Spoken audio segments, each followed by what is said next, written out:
Hello, welcome back. Thank you for tuning in here. And as always, thank you for your dedication and your commitment to your spiritual practice. It's incredibly important, and that's an understatement. So I really do appreciate that. Now, because you're here watching this channel on YouTube amidst all of the other content that is out there, and it's quite a lot, let's just be very honest with ourselves today.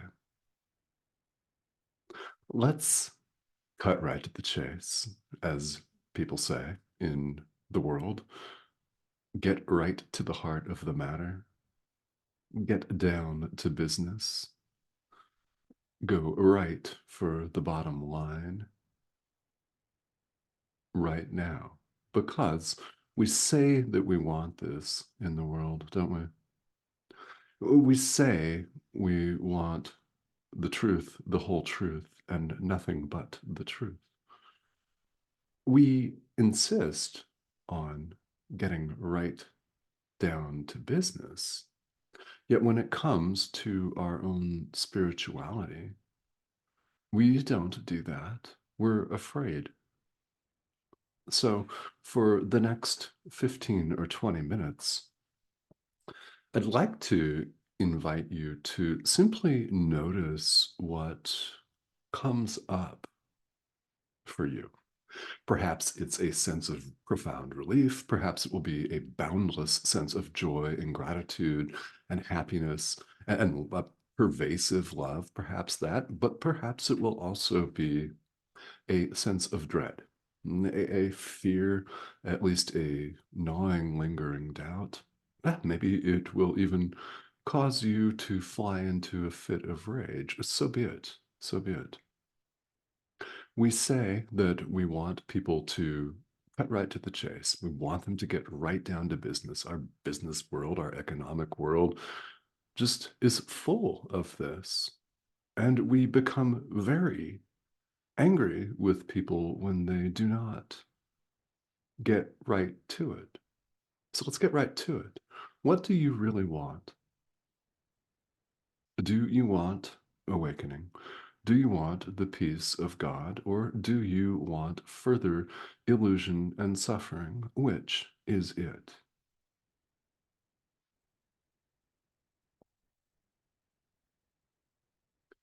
It's not me, Reverend Tomas Garza, asking you this. That's what it appears to be, but this is a pixelated image on your screen. Each of us should ask ourselves this question. What do we really want? Because here in the world, choice is meaningful. It's very meaningful. We can use the power of our mind to choose truth instead of illusion. We can choose God instead of the ego. We could choose peace instead of suffering, life instead of death. How about that? Huh? Love instead of fear. There are many ways that we can characterize this choice, but the practice of A Course in Miracles comes down to this one choice, moment to moment, and there are only two options. Let's simplify it big time. There are two options. One, truth, the other, illusion. Which is it? We're answering this question for ourselves with our thoughts, with our speech, with all of our actions and omissions. Every moment of every day, we're answering this question. Which thought system do we adhere to? We don't even have to be aware that that's the question that we're answering. It's the only decision we have. Which is it? Everything else is a derivative of that. by the way. All of the multiplicity, it looks like we have billions and billions of decisions to make every day. And in our experience, we do, because we're choosing between certain things. Well, this is cutting right to the chase. The power of decision has not been taken from you. You could choose not to exercise it. That's the power of decision right there. We're not victims of the world that we see. It's not coming at us. So here's something that's very, very profound. You may or may not have heard this before. The world's not coming at you. It's coming from you, from you. It's coming from us.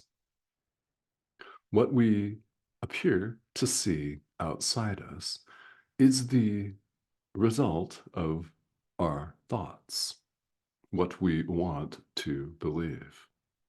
This course cuts right to the heart of the matter and invites us to change our mind, to change our perception completely 180 degrees, a complete flip and about face.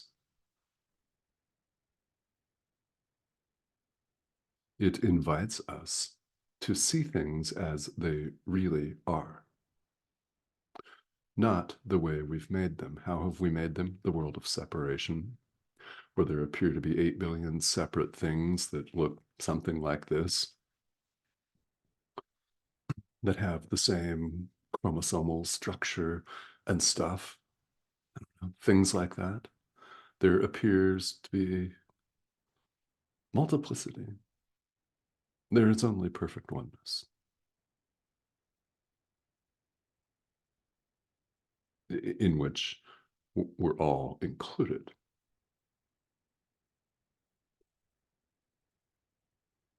So beneath all of our drama, you may call our drama something else. I mean, you may, right? And that would be very apt indeed. Beneath all of our posturing in the world, all of our labels, we label ourselves. First of all, we take a look in the mirror and we label ourselves Homo sapiens sapiens. That's human being, that's a label. What is that? It's a collection of sounds that we've gotten together and agreed stand for something. It's a symbol. It's nothing. We made it up.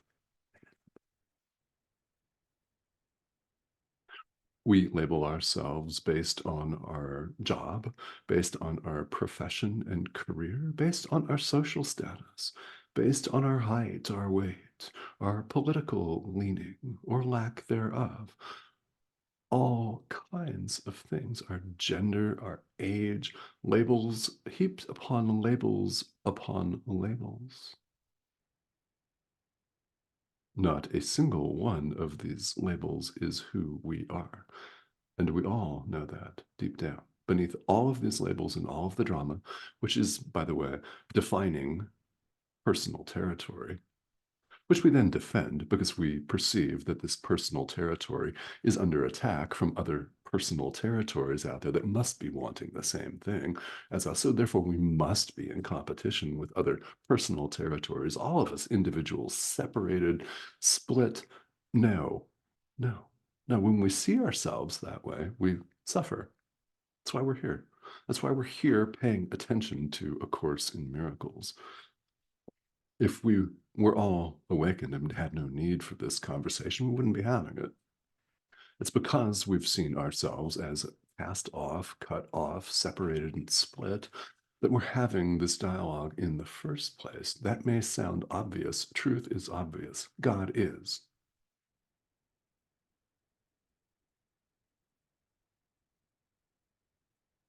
Yeah. What's implicit in that is only God is. Ooh, ooh. Only. All else is illusion. Anything that changes is illusory. It's nothing. Hmm? This changes, looks differently today than it did yesterday. Not to mention today versus 10 years ago, or 20, or 52. Anything that changes is illusion. Energy, illusion. People are fond these days of saying that's everything. No, it's nothing. It changes. God is constant, changeless, and eternal. Love is constant, changeless, and eternal. God is.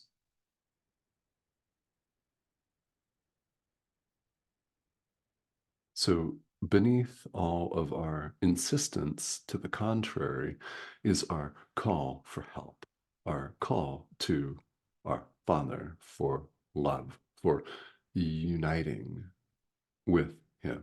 We all want, in a manner of speaking, to go home. We all want the peace of God. So why not take the opportunity that you have right now to accept that, to tell yourself that I want the peace of God and nothing else. And nothing else. There is nothing else beneath all of our insistence that we're separate beings. In a world of multiplicity, beneath all of this is our yearning for truth, our yearning, in a manner of speaking, to get back home. Well, we've never left. This is, in fact, a dream. Now, A Course in Miracles is not the only spiritual tradition in the world to posit that what passes for our reality is not, in fact, our reality. It is, in fact, a dream. So this is far from the only tradition to state that. Yet it's worth repeating over and over again because we've managed to convince ourselves otherwise.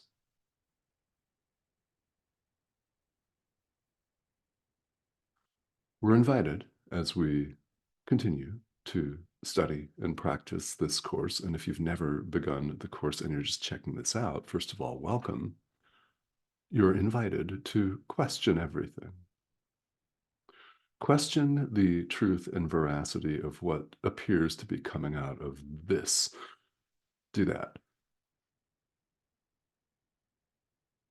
Question the truth and veracity of everything, but don't stop at simply questioning a mere pixelated image on your screen, an assemblage of dots. Don't stop at that. Don't stop at questioning the truth and veracity of this course. Keep going. Do this. Yes, keep going. We're suffering because we don't keep going. We don't continue our line of questioning. We should raise to question the very foundations of everything we now believe, such as this is me. Yeah. Question everything. Fear will come up. It's tempting to say, well, don't be afraid. Well, no, it's fear. This fear is part of the path. So should you feel it right now, it's perfectly normal. See, we have stubbornly insisted that we're separate, and we have actually wanted this to be true, as implausible as that may sound. Yet, beneath all of this is our yearning for God.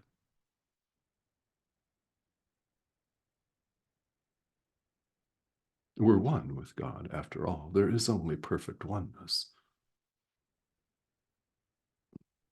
The Son of God, singular, is known here in A Course in Miracles as the thought of God. There is a very often quoted passage from A Course in Miracles that I often refer to because we need this repetition. It's ideas leave not their source. You are the thought of God. You've never left your source. Capital S. Where are you? Thoughts remain in the mind of the thinker. So the Son of God remains in the mind of God eternally. This perceived separation is only a perceived separation. We're invited to correct our perception. When we do, truth dawns of itself. That's awakening. But first, we must uncover all of the so called dark corners in our mind where we wish to preserve this separation, even if we may insist otherwise. And you may insist, no, I don't want to preserve this separation. Well, let's pay close attention to what comes up for you, because opportunities to forgive and release these dark corners of separation that we so cherish and hide, opportunities to bring them to the light, will arise throughout the day. There are many opportunities. So if you're wondering what is meant by little pockets of hatred, it means our forgiveness must be total. We've got to extend love totally, or it's not at all. We cannot forgive almost everybody. We can't extend love to almost everybody and leave out a chosen few. I often bring up politics as a classic example of this. Whatever system you are, whatever you live in, wherever you are, whatever your particular beliefs are, if any, on that, it's a classic example that I often use because it demonstrates the dynamics of the ego at play. It's defining and defending personal territory. And it's a perfect analogy here because we cannot forgive 99% of people, but leave our specific little forms of hatred for this additional percentage, for the opposition political party who obstructs us at every turn and is out to get us and wipe our existence off the face of the earth. Or so we believe. Right? And in extreme examples, in fact, that appears to happen. But from a standpoint of awakening, we can't keep some forms of hatred to ourselves. Love must be welcomed totally. So, how do we welcome it totally? We extend it totally to all.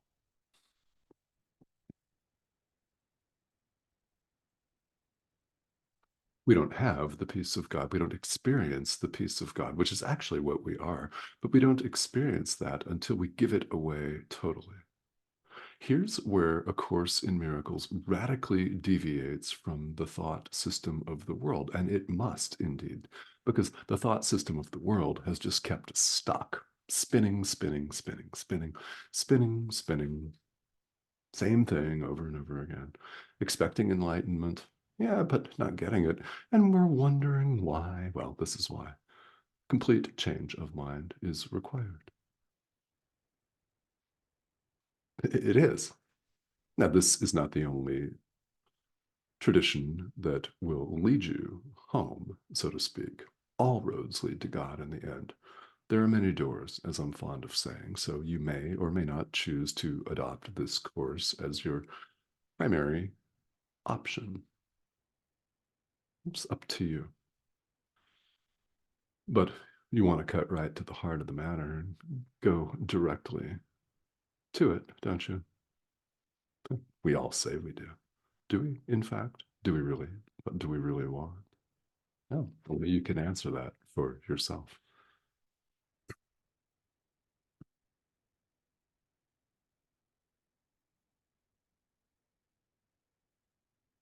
We can't reserve little pockets of disdain and hatred for some people because that's a separation idea.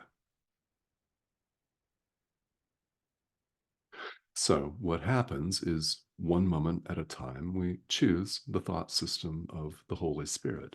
We choose love. Every moment of every day, we have this choice and we extend it, we give it away. In the world, when we give something away, we no longer have it. That's the way the ego thinks of it. And having identified as the ego, as an individual self sustaining survival unit, an individual human being, which is not who we are, all appearances to the contrary. Hey, that's just an outward appearance. It's not, you're not a body. I know you know. You don't have to accept that. It's up to you.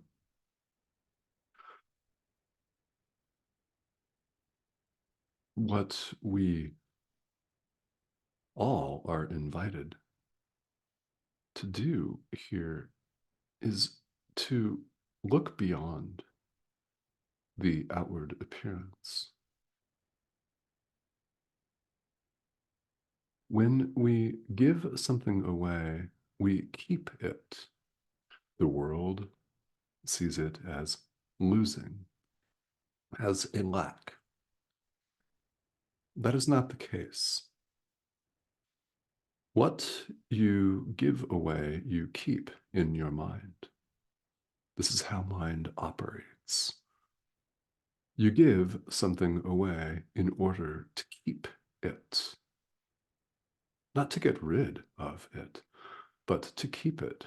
So, believing we're an ego, we attempt to get rid of our guilt and blame and fear by projecting it on to someone else, making it their fault, the opposition political party's fault.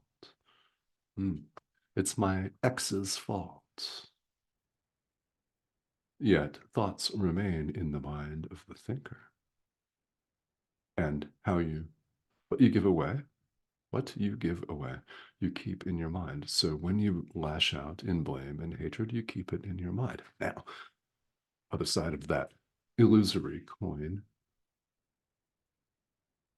when you extend love, you keep love in your mind. When you extend forgiveness, you keep forgiveness in your mind. When you love, you keep love in your mind. It strengthens. So, what do you choose? What do you really want? What do you really want? Studying and practicing A Course in Miracles will lead you home. No, I've just said, and it's true, in fact, that there are many doors. All of them lead to the same place in the end. And how can I say that? There is only the peace of God. All roads lead to God because God is. Only God is. Of course, they all lead to Him. There is nothing else. So, a very important question is, do we want this right now? Do we want to adopt this quicker route? This is how we do it. We forgive and forgive. We extend love totally to our brother and keep that in our mind. So, do you want awakening, or do you prefer to remain the same where you appear to be. And either choice is just fine. It's your choice. We cannot put this off on someone else. It's our choice. So, which is it? Again, it can't actually be stated enough for our adult learning population, i.e., stubborn. I mean, we all appear to be here out of sheer stubbornness and adherence to a thought system that doesn't help us in any way. I mean, really, when you think about it, we don't have to continue to do the same things over and over again. Now, when fear and resistance arise, and of course they will, of course they will, understand that it is the ego that's afraid. The ego knows full well that you can choose to set it aside right now. So it will attempt to convince you that this pixelated image on your screen and this course that Jesus is dead wrong. How could he possibly believe this? Well, actually, he has lived this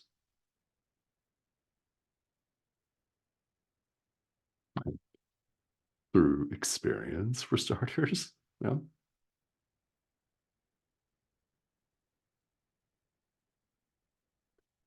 Yet it is your choice to make. So you know that there are two options. One involves the continuation of suffering, which you clearly don't want, or you wouldn't be interested in spirituality. I know you don't want more of the same. Yet fear is going to come up to stay the same, to lash out and blame, to run and to hide, to forgive some people but not others. And you know what? If that's all that you can do right now, today, that is still huge. Start with what you're able to start with. And the only other suggestion I could possibly offer is to keep going, to continue to cultivate your relationship with your inner teacher, who is actually our inner teacher, the Holy Spirit. Call the Holy Spirit what you want to. Jesus, in fact, is the Holy Spirit. Call the Holy Spirit your Holy Spirit. Call it your guides if you want to, your team, your council, the board. I don't know. Call your inner teacher whatever you wish to call it. It is a part of our mind that knows who we are. So this relationship is key. When you feel afraid, call on your inner teacher for assistance. Our inner teacher is loving. And in case you're wondering why he doesn't just rip the veil off and make us instantly enlightened as well, that may terrify you. Remember, the Holy Spirit is kind. We'll never get more than what we can handle on the spiritual path. And it may appear that that's not the case, that we've been given a whole lot to deal with. Now, I mean, who knows what everyone's situation appears to be different in the world. The essence, the content of that situation is exactly the same. We have the same choice right now in the present moment between love or fear. So you're invited to choose accordingly. Now, to the extent that questions come up, and they're bound to arise on the spiritual path after all, I invite you to ask them here. You're more than welcome to do that. This is a safe forum for discussion, and we've had a number of excellent discussions here, right here on the thread of comments. If you have not yet joined us, please subscribe. The subscription link is right here in the corner. There are several videos that appear each week, and if you are interested in A Course in Miracles, if you're a practitioner of this course, subscribe. Please do that. Join our growing international community. Again, a number of videos appear each week. And for those of you who are subscribed, if you'd like to be notified every time a new video is published, then click that bell icon, and that will help you monitor your notifications. So you could choose to be notified every time a new video drops, which of course is often, because we need it to be often, don't we? These videos they apply to everybody. Whether you're an experienced practitioner, a beginner, anywhere in between, or even if you've never looked at this before and you're wondering what these miracles are all about. Now, we're invited to question, question, question. So, again, if you have questions, they're more than welcome here. Thank you so much for joining me. I will speak to all of you very soon.